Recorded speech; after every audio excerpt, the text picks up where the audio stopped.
Bonjour, où fait-il bon travailler côté bureau? À Paris, à Londres, la foncière lyonnaise a commandé à l'IFOP une étude sur le sujet car vous savez bien que la qualité de l'espace de travail est vitale pour chacun de nous. Et pourtant, c'est un argument qu'on peut rarement mettre en avant dans un entretien d'embauche. On en parle tout de suite avec Aude Grant.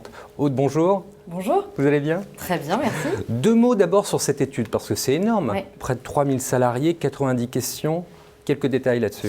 Alors c'est une étude qui est assez inédite dans le monde de l'immobilier, d'abord par son ampleur, 3000 salariés interrogés, 2000 à Paris, 1000 à Londres, c'est assez unique. Et puis par ailleurs, elle est centrée sur l'opinion qu'ont les utilisateurs finaux, comme on pourrait dire, des bureaux, c'est-à-dire les salariés qui travaillent dans nos immeubles. Et ça c'est assez nouveau de s'intéresser à ce point de vue-là. J'ai pris 5-6 slides juste pour qu'on puisse les commenter. Le plus important pour moi, c'est les éléments les plus importants pour les salariés. Et en tête, c'est à 84% la localisation. Deux mots là-dessus. Un point important en matière de localisation, c'est la centralité, l'accessibilité, qui se voit évidemment dans l'importance donnée au temps de trajet. Et d'ailleurs, on le voit parce que ceux qui passent le moins de temps dans les transports sont ceux aussi qui ont le plus de bien-être au travail. Ce qui veut dire que centralité, accessibilité et bien-être sont totalement liés. Je vois également 86% luminosité. Est-ce que c'est si important que ça, la lumière? Alors, il y a beaucoup d'études qui le montrent, des études un peu plus sociologiques, qui montrent qu'en fait, une bonne luminosité permet un travail plus attentif, plus concentré, plus longtemps. C'est intéressant de voir que les salariés le perçoivent très objectivement eux-mêmes. Et c'est un travail que doivent faire les investisseurs que nous sommes dans la conception des espaces de travail et dans la rénovation de leurs bâtiments, notamment à Paris. Alors là où je suis étonné, c'est le 70%, la connexion Internet et téléphone. Moi, je pensais que c'était vital. Et visiblement, ça ne l'est pas pour les gens, c'est étonnant ça. Et là, il y a une grosse différence entre Londres et Paris, puisque Londres est mieux équipé que Paris, donc ça intervient beaucoup plus en tête des charts à Paris. Effectivement, ça paraît évident, mais une bonne connexion Internet et téléphone, notamment dans les espaces communs, dans les parkings, pour qu'il n'y ait plus de rupture de connexion. Et ça, c'est pas si courant et c'est très coûteux en fait, en termes d'aménagement, il faut le savoir. Les Londoniens n'ont pas pris le métro à Paris, c'est la cata. Exactement. On va passer au slide suivant. Et là, ça va être un petit peu le match entre Paris et Londres. La première question, elle est simple, c'est est-ce que j'aime ma ville ou pas? 77% des Franciliens aiment Paris et 80% des Londoniens aiment Londres. Bon, c'est un peu... c'est normal, quoi. On s'y attendait? Je ne sais pas si on s'y attendait, parce qu'il y a quand même l'image du Parisien et du Francilien râleur. Et bien finalement, on s'aperçoit que travailler à Paris, c'est une expérience positive pour 77% des salariés. Et surtout, l'écart entre les deux villes est extrêmement faible. Et ça, je pense que ça va à l'encontre des idées reçues. Donc on était assez satisfaits de ce résultat. Et vous noterez je note que les Parisiens n'ont pas envie d'aller travailler à Londres. Et réciproquement. Donc c'est intéressant. Finalement, l'attachement à sa ville est le même dans les deux cas. Alors moi j'ai un avis très particulier sur les open space. Malheureusement j'ai toujours travaillé en open space. J'aime pas ça, mais j'y suis contraint. Et là on voit les chiffres sont assez intéressants parce que je ne suis pas le seul en France. Visiblement, il n'y a que 43% des salariés français qui aiment bien le... Alors non, ça c'est le nombre de salariés qui sont en open space. Space. On n'est même pas encore dans la critique positive ou négative des espaces.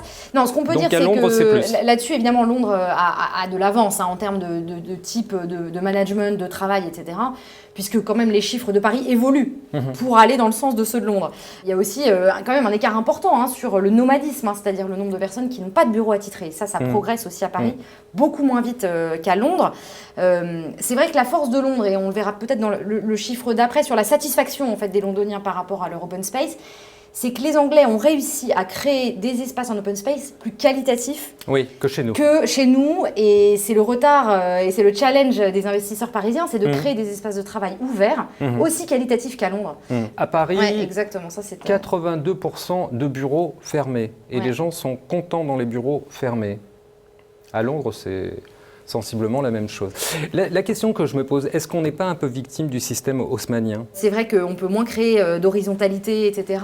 Après, ce qui est vrai aussi, c'est que la qualité, on revient aussi à ce qui est important pour les salariés, c'est la lumière, et ça, il faut essayer de la travailler quels que soient les espaces, mais aussi le bruit. Le bruit revient comme un sujet d'insatisfaction fort, notamment à Paris, et ça, c'est des éléments qui doivent être pris en compte à la fois par les propriétaires, bailleurs, et par les entreprises qui installent installent leurs salariés, puisqu'il y a aujourd'hui beaucoup de systèmes d'aménagement qui permettent de réduire ce bruit. Ce que ça dit aussi là, et on le verra peut-être aussi après, c'est le poids social et symbolique du bureau à Paris qui n'est pas le même à Londres. Oui. Et je pense qu'aujourd'hui, la satisfaction des Parisiens en bureau fermé montre aussi que les Parisiens souhaitent donner l'image d'eux-mêmes de quelqu'un qui a le droit à un bureau fermé. Tout à fait. Ce qui est beaucoup moins le cas à Londres. La différence je le disais en introduction, c'est vrai parce qu'on en avait parlé lors de cette conférence. On ne peut pas mettre ça dans un entretien d'embauche. C'est vrai, si vous dites en premier lieu, c'est parce que vous avez des superbes bureaux, ça passe mal. On va toujours mettre en avant la marque, le prestige du manager, etc. Absolument. Mais sûrement pas la qualité du bureau.